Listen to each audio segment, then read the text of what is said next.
So today you guys are going to see a mock ethics council case, just so you can see kind of like what it's like and what we do as a council. But before we get into the actual case, we just wanted to dispel some rumors you might have heard about the ethics council. So the first rumor I hear a lot personally is that the ethics council is a police force. Somebody will maybe come up to me in the library, ask for notes or a homework or something, and they'll say, oh wait, no, never mind, I forgot, you're on the ethics council. I personally don't care. I think it's important that students don't cheat, but we are not actively looking for cases. The ethics council doesn't go out searching for cheating or searching for cases. When a teacher suspects cheating or has an issue, that's when the matter can be brought before the ethics council. But we're not out there looking over your shoulder in the library and hoping to catch you. The second thing that kind of goes off the first part is that the ethics council isn't a trial. This isn't a courtroom, and anyone who comes before the ethics council isn't trying to plead their innocence or their guilt. The ethics council is where students go after they've already admitted to cheating or some other school handbook offense. It's not somewhere we go to determine if they have. So students around campus seem to be confused about what our purpose is. Our purpose is not to punish, but it's really to educate. We see ourselves as most successful. We don't see the student again if the student does not appear before the council again. Another really important thing that you all should know about us is that we take confidentiality really seriously. Mr. Balaban gives us all pledges to sign the beginning of the year, basically saying that everything that is said here stays here. Nothing will get out of this room, and there's really no judgment.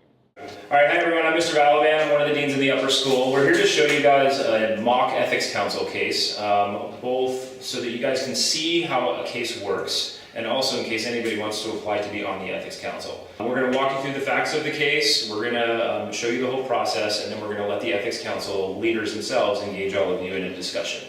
But before we do that, I wanted to introduce the members of the ethics council. You know who they are. Hi, I'm Julianne, I'm a junior. I'm Ian, I'm a senior. I'm Nikki, I'm a senior. I'm Christine, I'm a junior.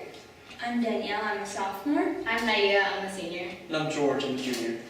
And here we're going to start with the facts of this mock case, which is not atypical from what we see, so enjoy. In Mr. Norland's World Cultures 2 class, students were tasked with writing an in-class essay in which they were expected to demonstrate knowledge of key concepts from the textbook. They were not given a prompt beforehand, but were permitted to use notes taken on a separate sheet of paper. The day of the essay, Kelly, a 10th grader, approached Noah, another 10th grader, who had written the essay earlier that day. Kelly asked Noah to tell her the prompt of the essay, and while initially hesitant, Noah gave in and revealed the subject of the essay. When pressed for further help, Noah volunteered his detailed notes for Kelly to use while she wrote the essay. Mr. Norland noticed when grading the essays that the same sentences and thesis statements appeared in both Kelly's and Noah's papers. Mr. Norland brought the matter to my attention. When I interviewed Kelly about the incident, she claimed that they must have accidentally swapped notes while packing up the previous day. Noah admitted in his interview that he had given Kelly the notes a period prior to the essay. When asked again, Kelly did admit that she was initially dishonest with me and confirmed Noah's story. First, we're going to start with Mr. Norland, and we're going to have the council ask Mr. Norland some questions. So how much time did the students have to prepare for the essay, and how long did they know about it prior to being given their class essay? So I told them about the essay about 2 weeks before the day on which they were expected to actually come in and write the essay. So they had a couple weeks to work on it. And I'd say if they worked on it about 20 minutes a night, that was the expectation. They'd be well prepared. Did you give the students specific instructions on what is considered appropriate help? So I talked to them about the idea that the essay should be, they should use their own notes. They should take notes themselves on the reading, and they would use those notes to arm them for writing the essay. And I also told them if they had any questions about what they should do while they were working on it, they should come speak with me, either about the material or, for that matter, about what types of sources they could use or who they could talk to from. Any other questions for Mr. Norland? Thank you very much for joining us today, Mr. Norland. Have a good day. Thank you. And now I'm going to go get student number 1. Okay, Noah, thanks for coming in today. Do you dispute any of the facts of the case? No. Okay, who has a question for Noah? So let me start. I just want to know what happened leading up to Kelly asking you for the notes, and what happened after that. Just explain the scenario to me, if you would. Well, I had written the class essay in Mr. Norland's class on Tuesday morning, I think it was, and so I had spent a few weeks taking notes, as Mr. Norland said we should for this essay, and then she asked me for my notes to use as an outline. That's what she said. And she would put it in her own words, and not thinking, I gave her my notes to borrow. What might you do in the future if you're faced with a situation like this? Well, definitely tell my friends that I'm not allowed to speak at the prompt because it's a violation of the school code, and so yeah, I can't give my notes to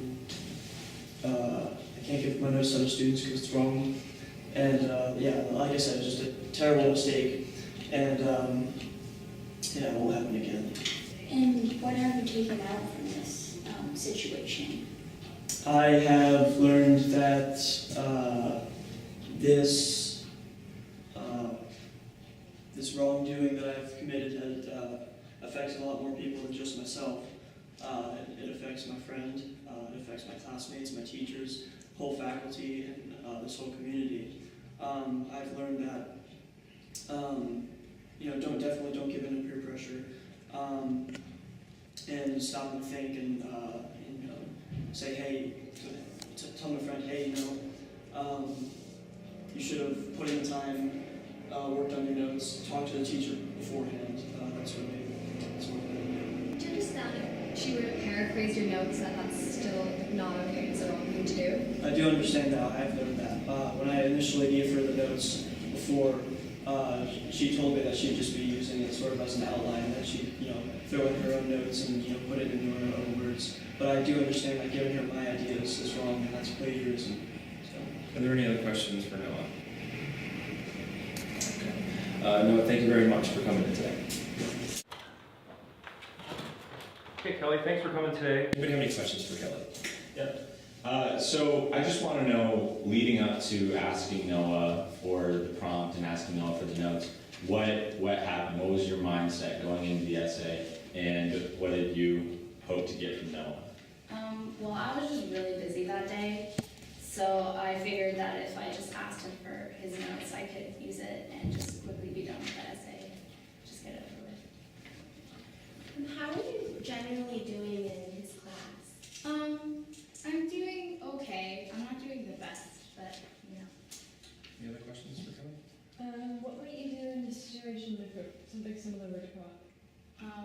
I probably wouldn't cheat. I would probably ask the teacher for an extension or something. What have you taken from this situation? Do you have remorse?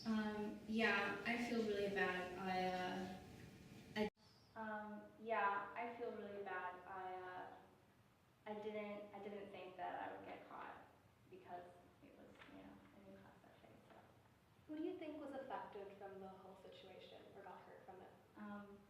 Mostly me because, I got caught and now I'm here and then, yeah. Anybody have any other questions for Kelly? No? Okay, Kelly, thanks for coming in today. Okay, so that's indicative of a typical case that we would see in the Ethics Council. In this particular case, the violation of the major school rule violation was plagiarism and cheating, talking about the test for in between periods. So now what the Ethics Council would do is we would decide an appropriate response in consequence to this school rule violation. And that's what you're going to be doing with your Ethics Council members right now. So enjoy, and thanks very much for your time.